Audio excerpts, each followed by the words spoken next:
পাহাড়ের নিচে হাট, বিভূতিভূষণ বন্দ্যোপাধ্যায়। একটা গ্রামে পাহাড়ের নিচে হাট বসেছে। বললাম, এটা কি গ্রাম? মিস্টার সিং বললেন, ম্যাপ দেখে বলে দিচ্ছি। মোটর থামানো হলো। আমরা গাড়ি থেকে নেমে পড়লাম এই বন পাহাড়ের মধ্যে। ক্ষুদ্র হাটটি কেমন, কী জিনিস সেখানে বেচাকেনা হচ্ছে দেখতে হবে বই কি। আমরা সবাই হাটের মধ্যে বেড়াচ্ছি। একটা মহুয়া গাছের তলায় দাঁড়িয়ে কয়েকটি হতরুনি আমাদের দিকে চেয়ে হাসছে দেখে আমরা এগিয়ে গেলুম তাদের কাছে। আমার স্ত্রী বললেন, ওই তো কালকের সেই মেয়েটি, সে বুদ্ধি কই? মিস্টার সিং হো ভাষায় ওদের কি বললেন। ওরাও কি উত্তর দিল হেসে হেসে।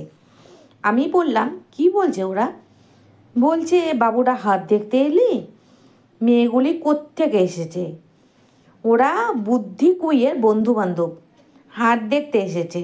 জিনিসপত্র কিনুক বা না কিনুক, ভালো সাজগোজ করে এদেশে সবাই হাটে আসবেই। হাট ওদের উৎসবের জায়গা। এখানেই 7 দিন পরে পরে 5 গাঁয়ের লোকজনের সঙ্গে দেখাশোনা হয়, গল্প গুজব হয়। হাটের দিন ওদের কাছে একটা আমোদের দিন। আমরা সকলে হাটের মধ্যে ঢুকে পড়ি। অনেক নরনারী জড়ো হয়েছে।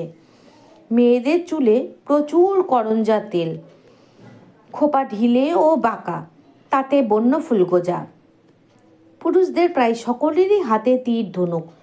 তীর ধনুক না নিয়ে কোনো যুবক বা বৃদ্ধ পথ চলে না।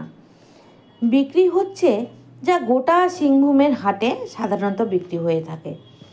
বিচিওয়ালা বেগুন, টমেটো ও পেঁয়াজ, শুটকি মাছ, জোদা অর্থাৎ নালসে পিঁপড়ের ডিম, সুন্দর সরু সীতাশাল চাল, মাটির হাঁড়িকড়ি, মহুয়ার তেল, করঞ্জা তেল এবং তাতে তৈরি মোটা কাপড় ও গামছা।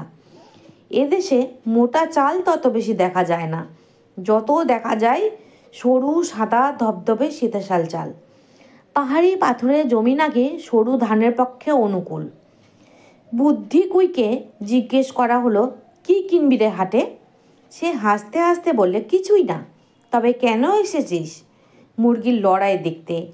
হ্যাঁ, এই একটা আকর্ষণের বস্তু বটে ওদের জীবনে। 10 ক্রোশ হেঁটে এরা আসতে পারে মুরগির লড়াই দেখতে। কোথায় মুরগির লড়াই হচ্ছে রে? হয়নি, ওই গাছতলায় হবে। হাট ভেঙে গেলে হবে, নয়তো মুরগির লড়াই আরম্ভ হলে হাটে কে থাকবে? কথাটা সত্যি বলেছে বুদ্ধি। কেনা বেচা, ব্যবসা বাণিজ্য, টাকা রোজগার এসব জীবনের অতি তুচ্ছ জিনিস। এর কি দাম আছে জীবনে? আসলে জিনিস হলো মুরগির লড়াই। গাছের তলায় মাদল বাজছে, গোলাকারে উৎসুক নরনারী ঠ্যাঙে ছুরি বাঁধা দুটো লড়াইয়ে মোরগে ঝটাপটি দেখছি। টুপটাপ মহুয়ার ফুল ঝরে পড়ছে ওদের মাথার আশেপাশে। সামনে দূরে নীল শৈলমালা, জীবনের সর্বশ্রেষ্ঠ আনন্দ মুহূর্ত। এদের সৌন্দর্যপ্রিয়তা ও আমোদপ্রিয়তা লক্ষ্য করবার বিষয় বটে।